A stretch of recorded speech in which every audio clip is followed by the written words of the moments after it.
నువ్వెవరివైనా ఎక్కడ ఉండి మాటలు వింటున్నా నువ్వు ప్రభు హస్తాల్లోనికి రావాలి. దేవుని చేతులకు నీ బ్రతుకుని సమర్పించాలి. కక్కిన వాంతికి వెనుదిరుగు కుక్కల వలె ప్రవర్తించిన వారెవరైనా ఉన్నా, అనగా విడిచి వచ్చిన పాపం జోలికి వెళ్ళి పడిపోయిన వారెవరైనా ఉన్నా, అలాంటి వారిని సరిచేయటం మాలాంటి మామూలు మనుషుల వల్ల కాకపోవచ్చు, గాని యేసయ్య చేతుల్లోకి మరలా నువ్వు తిరిగి వస్తే నీ బ్రతుకు కట్టబడుద్ది. స్తోత్ర. నీ జీవితం ఒక విలువైన పాత్రగా మలచబడుద్ది.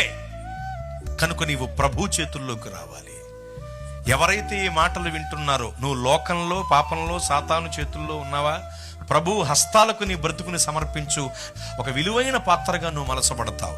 ఒకవేళ ఇప్పటికే ప్రభువులోనికి వచ్చి వెనుదిరిగి కడగబడిన పంది మరలా బురదలో పురలినట్లుగా విడిచి వచ్చిన పాపం జోలికి వెళ్ళి ఉన్నావా? విశ్వాసపు పరుగు పందెపు రంగంలో కొన్నాళ్ళు పరిగెత్తిన నీవు పడిపోయి చచ్చే స్థితికి దిగజారిపోయావా? ఆధ్యాత్మిక స్థితిలో అయినను నీ ఒక్కసారి ఓపిక తెచ్చుకుని, సంసోను గారు ఎలాగైతే శక్తిని కూడగట్టుకుని దేవా నన్నొక్కసారి జ్ఞాపకము చేసుకోమని వేడుకున్నాడో, అలా దేవుని సహాయాన్ని నువ్వు కోరుకోగలిగితే నిన్ను మంచి విలువైన పాత్రగా దేవుడు మారుస్తారు.